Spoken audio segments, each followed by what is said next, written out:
ये है आपका अपना channel my portal.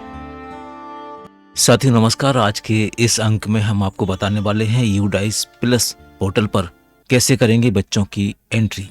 Step by step संपूर्ण प्रक्रिया आज के इस अंक में आप देखेंगे। एंट्री करने के पहले हमें क्या और किस तरह की तैयारी करना है ये भी हम आज जानते हैं। वीडियो थोड़ा सा लंबा हो सकता है क्योंकि बहुत सारे कंटेंट्स हैं, लेकिन आपको सभी चीज़ें बहुत ध्यान से देखना और सुनना पड़ेंगी ताकि आपके एंट्री करने पर किसी भी तरह की परेशानी, किसी भी तरह की फील्ड और किसी भी तरह की जानकारी ना रह जाए। तो चलिए शुरू करते हैं आज का ये अंक। लेकिन उससे पहले अगर आपने अभी तक हमारे चैनल सब्सक्राइब ना किया हो तो एक बार सब्सक्राइब जरूर कर लीजिए।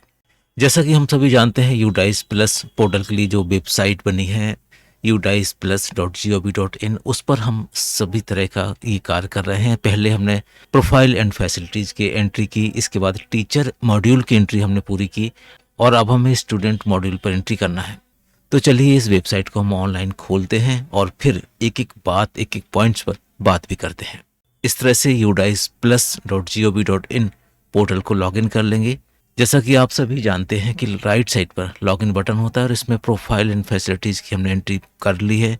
दूसरा टीचर मॉड्यूल थी, इसकी एंट्री कर ली। अब तीसरा मॉड्यूल जो एक्टिव हुआ है वो है स्टूडेंट मॉड्यूल। इस ऑप्शन में जाके सबसे पहले आपको अपने प्रदेश को सिलेक्ट करना है और इसके बाद गो बटन दबा देना है। इसको क्लिक करने के बाद आपके सामने फिर से ये दो तरह के ऑप्शन आ जाएंगे।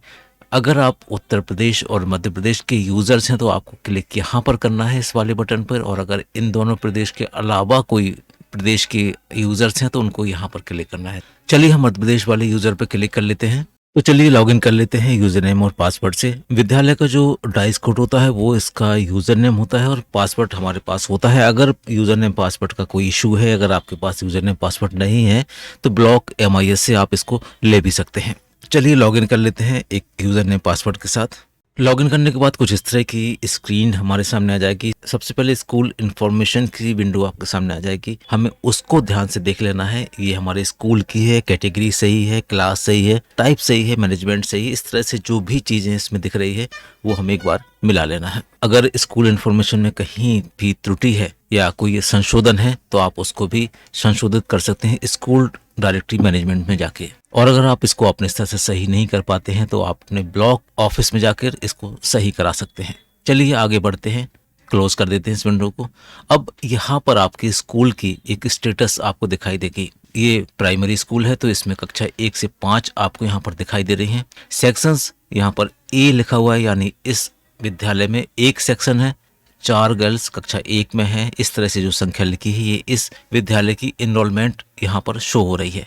इस स्क्रीन पर वही बच्चे इंपोर्ट हुए हैं जो समग्र मैपिंग पर इस विद्यालय में उपलब्ध थे। ये आपको एक बार पूरा स्टेटस यहाँ पर देख लेना है और अगर इसमें कोई संशोधन चाहते हैं तो इसके लिए ऊपर इस तरह से कुछ आइकॉन्स बने हुए हैं, हम उसका यूज कर सकते हैं। उदाहरण के स्वरूप कक्षा 1 में अगर 2 सेक्शन है, अभी आप देख रहे हैं यहाँ पर 1 सेक्शन है। अगर आप इसमें 2 सेक्शन करना चाहते हैं तो उसके लिए सेक्शन मैनेजमेंट करके एक आइकॉन है, आप उसका उपयोग कर सकते हैं। चलिए पहले सेक्शन देखते हैं किस तरह से सेक्शन अपडेट कर सकते हैं। सेक्शन मैनेजमेंट में चलते हैं। यहाँ पर आप क्लास सिलेक्ट करेंगे। पहले से एक सेक्शन था इसलिए आप देखेंगे यहाँ पर सेक्शन B शुरू हो गया है। सेक्शन एलाइज, अगर कोई उपनाम है तो आप उसको लिख सकते हैं। जैसे कि आप कई जगह पे आप देखते हैं कि महापुरुषों के नाम से सेक्शंस होते हैं, कई जगह पे आप देखते हैं कि कलर्स के नाम से सेक्शंस होते हैं। आप अगर कोई उपनाम भी आप यहाँ पे लिखना चाहते हैं तो आप लिख सकते हैं। इसके बाद आप मीडियम ऑफ इंस्ट्रक्शंस क्या है आप उसको भी यहाँ पे सेलेक्ट कर सकते हैं। इसके बाद आप ऐड सेक्शन करेंगे तो ये सेक्शंस यहाँ पर ऐड हो जाएगा। दूसरा ऑप्शन यहाँ पर आप देखेंगे लिस्ट ऑफ ऑल स्टूडेंट्स।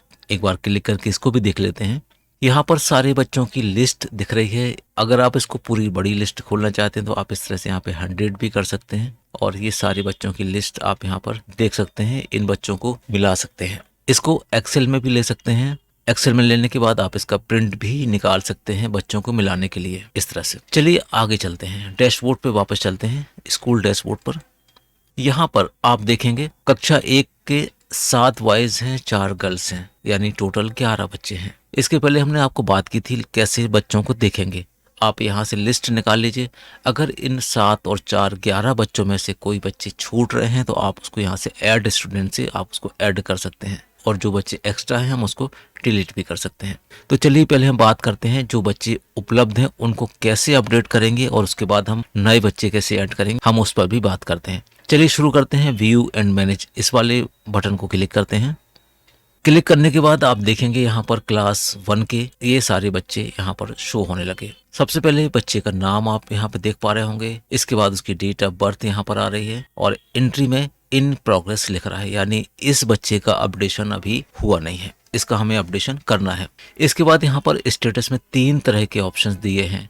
पहला लिखा है जीपी, जीपी का मतलब होता है जनरल प्रोफाइल। इसके बाद लिखा है ईपी यानी इनरोलमेंट प्रोफाइल है, और फिर इसके बाद एसएफ यानी स्कूल फैसिलिटीज़। ये 3 तरह के ऑप्शन है, हमें इन तीनों तरह के ऑप्शन में इस बच्चे को अपडेट करना है, इन तीनों तरह के ऑप्शन में इस बच्चे की जानकारी भरना है। इसके बाद आप यहाँ पे लास्ट में देख रहे होंगे, अगर आपका डेटा कंप्लीट हो जाएगा तो आप यहाँ से उसका प्रीव्यू भी देख सकते हैं, और अगर इस नाम का बच्चा आपके विद्यालय में नहीं है तो आप यहाँ से जाके उसको डिलीट भी कर सकते हैं।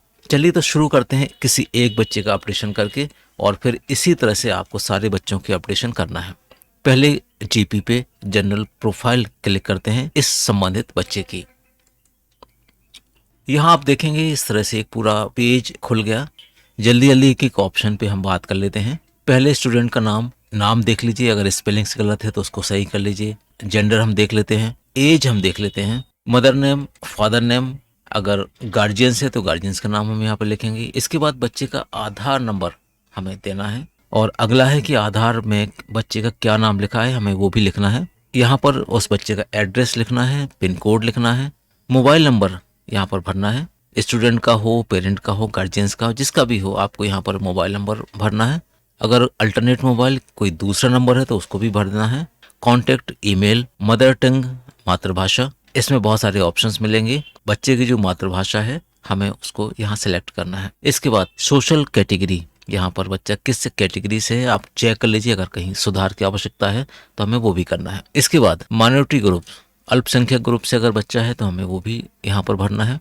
अगर बीपीएल से है तो उसके लिए भी हमें यस नो का ऑप्शन उपलब्ध है। अंत्योदय अन्न योजना के तहत अगर ये बेनिफिशरीज है तो हमें इसकी भी जानकारी यहाँ पर देना है। ईडब्ल्यूएस यानी इकोनॉमिक वीकर सेक्शन से अगर ये बच्चा है तो हमें उसकी जानकारी भी यहाँ पर इस तरह से भरना है। बच्चा CWSN है यानी चाइल्ड विथ स्पेशल नीड, अगर इस कैटेगरी में बच्चा है तो हमें उसका भी उत्तर यहाँ पर देना है। इसके बाद अगर बच्चा CWSN है तो फिर उसकी कैटेगरी भी हम यहाँ पर भरेंगे। स्टूडेंट इन इंडियन नेशनल 4.1.19 में है, the student identify as out of school child in current और प्रीवियस ईयर, अगर ये बच्चा इस साल या पिछले साल में शाला से बाहर के बच्चे के रूप में चिन्हित हुआ है तो हमें यहाँ पर यस नो भरना है। और इसके बाद अगर यस भरा है तो फिर उसको हमने किस तरह से मैन स्ट्रीम की है हमें उसकी जानकारी भी यहाँ पर भरना है। इतना पोर्शन जनरल इन्फॉर्मेशन का है स्टूडेंट का, हमें ये सारी जानकारी भरना है। और इसके बाद यहाँ पर अगर जानकारी आपकी पूरी भर जाती है तो हमें अपडेट बटन यूज़ कर देना है। अपडेट बटन यूज़ करेंगे तो यहाँ पर आप देखेंगे जितनी भी जानकारी है वो सारी सेव हो जाएगी, और इसके बाद हम नेक्स्ट बटन का यूज़ करके अगले वाले सेक्शन पर चले जाएंगे जो है इनरोलमेंट डिटेल स्टूडेंट्स। यहाँ पर आप देखेंगे पहला ऑप्शन है एडमिशन नंबर इन स्कूल में उसका एडमिशन नंबर क्या है आपको उसकी जानकारी यहाँ पे भरना है। Admission date in present class, इस क्लास में जो उसकी एडमिशन डेट है वो क्या है आपको उसको यहाँ भरना है। Class oblique section roll number, उसका कक्षा में या जो हाजिरी में रोल नंबर है वो क्या है उसकी जानकारी भी आपको इस वाले कॉलम में भरना है। इसके बाद एकेडमिक स्ट्रीम, ये हायर सेकेंडरी क्लासेस के लिए है। Status of student in previous academic year of schooling, इसके बाद ग्रेड या class study in the previous और लास्ट एकेडमिक ईयर 21-22 में ये बच्चा किस ग्रेड में था। अगला कॉलम है in the previous class study whether appeared for exam, पिछले क्लास में जो अध्ययन किया था क्या वो परीक्षा में अपियर्ड हुआ या अपियर्ड नहीं हुआ। इसके बाद इन the previous class study result of the examination, आपको इसकी जानकारी भी यहाँ भरना है। सेव बटन से आपने जो इन्फॉर्मेशन भरी है वो सेव हो सकती है। नेक्स्ट बटन से हम नेक्स्ट वाले पेज फैसिलिटीज पर पहुंच जाएंगे। अगला कॉलम है facilities provided to the student को किस तरह की सुविधाएं उपलब्ध कराई गई हैं, और ये इन्फॉर्मेशन उस वर्ष की भरना है जिस वर्ष में हम डेटा फिल कर रहे हैं, जिस ईयर का हम डेटा फिल कर रहे हैं। यहाँ पर यस करेंगे तो हमको ये बताना पड़ेगा कि बच्चे को टेक्स्ट बुक प्राप्त हुई है, यूनिफॉर्म प्राप्त हुई है, ट्रांसपोर्ट बाइसिकल प्राप्त हुई है, हॉस्टल्स में जो भी ऑप्शन इस बच्चे के लिए होंगे आपको ये ऑप्शन इसमें भरना है। अगला scholarship receive by student in previous year, यहाँ पर इस स्टूडेंट की विगत वर्ष की जानकारी भरना है। आप यहाँ पर लिख सकते हैं कि बच्चे को कहाँ से कितनी स्कॉलरशिप प्राप्त हुई है, उसकी जानकारी इन सारे कॉलम में यहाँ पर भरना है। इसके बाद facilities provide to the student in case of CWSN। अगर बच्चा CWSN है तो ऐसी स्थिति में उनको क्या क्या सुविधाएं, क्या क्या फैसिलिटीज़ प्रोवाइड की गई है, उसकी जानकारी यहाँ भरी जाना है। इस तरह से कुछ डिसेबिलिटीज़ यहाँ पर दी हुई हैं, आपको उनको देखकर यहाँ पर भरना है। इसके बाद does the student participate in NCC या NSS या स्काउट एंड गाइड। अगर बच्चा इन सब में कहीं पार्टिसिपेट कर रहा है तो हमें उसकी जानकारी भी यहाँ पर भरना है। और ये सारी जानकारी भरने के बाद हमको यहाँ पर सेव कर देना है। सेव करने के बाद हम यहाँ पर नेक्स्ट वाले ऑप्शन पर चले जाएंगे। यहाँ पर आप देखेंगे जो आपने जानकारी भरी है वो इन सारे कॉलम में आपको यहाँ पर दिखेंगी। एक बार उसको आप मिला लीजिए, अगर फिर भी त्रुटि है तो आपको इस जानकारी को सही कर देना है। और सही करने के बाद हम इस डाटा को कंप्लीट डेटा पर क्लिक करेंगे तो हमारे इस बच्चे का डेटा कंप्लीट हो जाएगा। जब ये सारा काम हो जाएगा तो हम फिर से बैक टू स्टूडेंट डेटाबेस पर आ जाएंगे और बैक टू स्टूडेंट डेटा पर आकर हम अगले बच्चे का, फिर अगले बच्चे का, इस तरह से सभी का स्टेटस अपडेट करते जाएंगे। और जब ये सारी चीज़ें अपडेट हो जाएंगी तो हमारी ये स्टूडेंट की एंट्री पूरी हो जाएगी। इस तरह से आप जब सारी पूरी एंट्री कर लेंगे, सेव कर लेंगे, तो आपके पास यहाँ पे जो एंट्री स्टेटस यहाँ पर आपको कंप्लीट दिखने लगेगा। जब ये कंप्लीट हो जाएगा तो इसका मतलब इस बच्चे की एंट्री हमने पूरी कर ली। जो इन प्रोग्रेस है हमें उसकी एंट्री पूरी करना है। और जो बच्चा एक्स्ट्रा है हम उसको वहाँ से डिलीट कर देंगे, जो बच्चा छूटा है हम उसको ऐड कर लेंगे। जब क्लास 1 हमारी पूरी हो जाए तो हम फिर से स्कूल डैशबोर्ड पर वापस जाएंगे। यहाँ पर क्लास 2 सिलेक्ट कर लेंगे, क्लास 2 में जाकर व्यू मैनेज कर लेंगे, फिर क्लास 2 के सारे बच्चे आ जाएंगे। इस तरह से हम क्लास 2 की पूरी एंट्री पूरी कर लेंगे। फिर से स्कूल डैशबोर्ड पर हम वापस आ जाएंगे। इस तरह से हमें अपने सारे कक्षाओं की एंट्री, जितने भी बच्चे हैं उनको सत्यापित करना है, उनकी जानकारी भरना है। अब यहाँ पर ऐड स्टूडेंट का बटन भी एक बार हम देख लेते हैं। ऐड स्टूडेंट क्लिक करेंगे तो आप देखेंगे यहाँ पर वही फॉर्म जो हमने पिछला फॉर्म एडिट किया था, बिल्कुल उसी तरह से फॉर्म खुलेगा। यहाँ पर कोई भी जानकारी पहले से भरी हुई नहीं आएगी, आपको पूरी जानकारी फिर से भरना है।